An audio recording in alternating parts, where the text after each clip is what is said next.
Supply shocks. We have discussed in the last chapter about the positive supply shock and about the negative supply shock. Let me discuss in the context of Keynesian analysis. The question is, can supply side phenomena by themselves produce inflation? Because supply shocks and workers attempt to increase their wages, can shift the aggregate supply curve leftward. If there are supply shocks and you know that the workers or the laborers are always attempting to increase their wages, if they increase their wages it means there is an increase in the cost of production, and if there is an increase in the cost of production, the aggregate supply curve will shift back.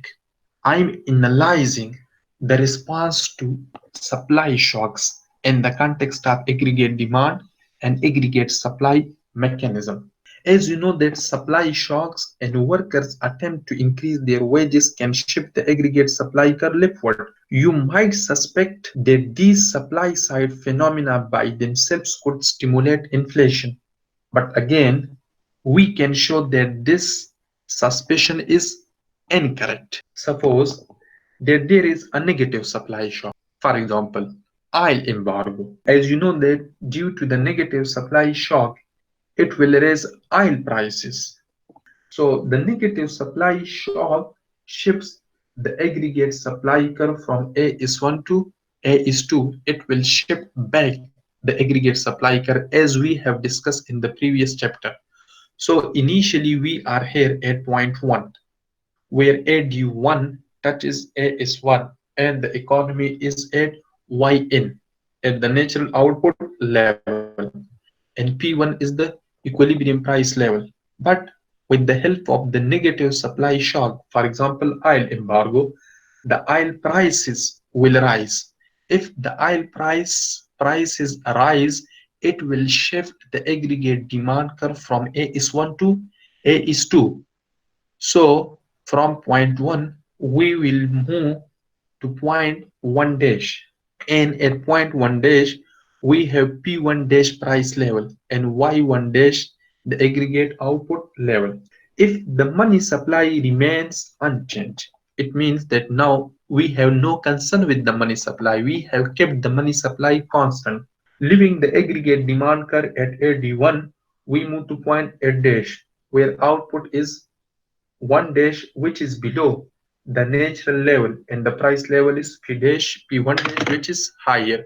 So you can see that at point 1 dash the output level is Y1 dash which is below the natural output level, and P1 dash is the price level which is higher than P1.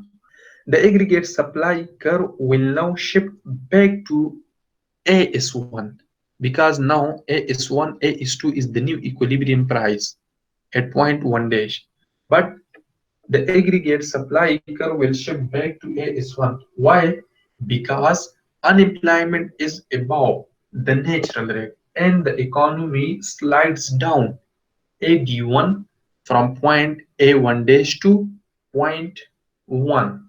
The net result of the supply shock is that we return to full employment at the initial price level. It means that now we will move back, we will slide back from point 1 dash to point 1 again.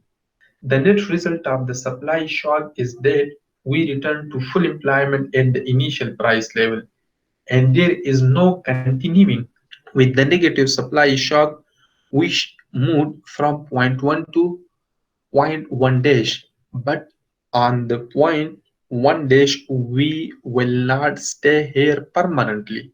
We will move back from point 1 dash to point 1. It means that we are coming towards initial point. Now we are here at point 1. Additional negative supply shock that again shift the aggregate supply curve leftward will lead to the same outcome. If suppose there is an additional negative supply shock, then the aggregate supply curve will shift back from A is 1 to A is 2, and then again we will move from point 1 dash to 1, and this process will continue.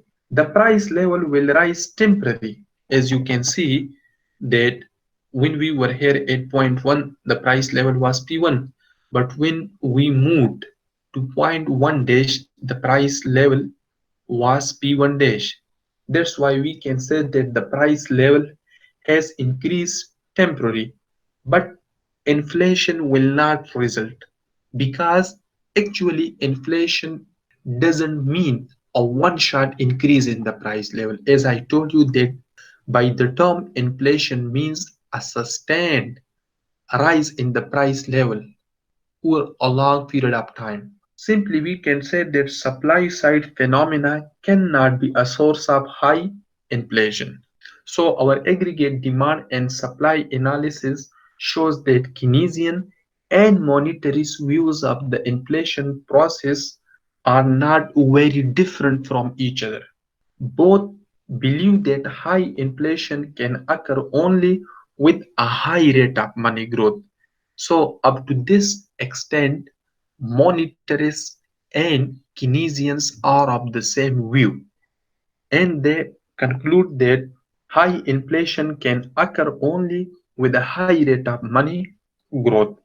In this example, although this is a one shot increase in the price level, but we cannot say that this is inflation.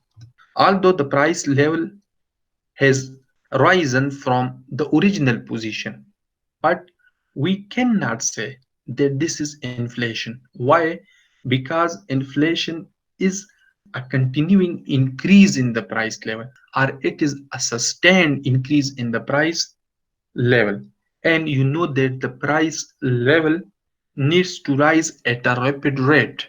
That's why most of the economists agree with the statement given by Milton Friedman that inflation is always and everywhere a monetary phenomena.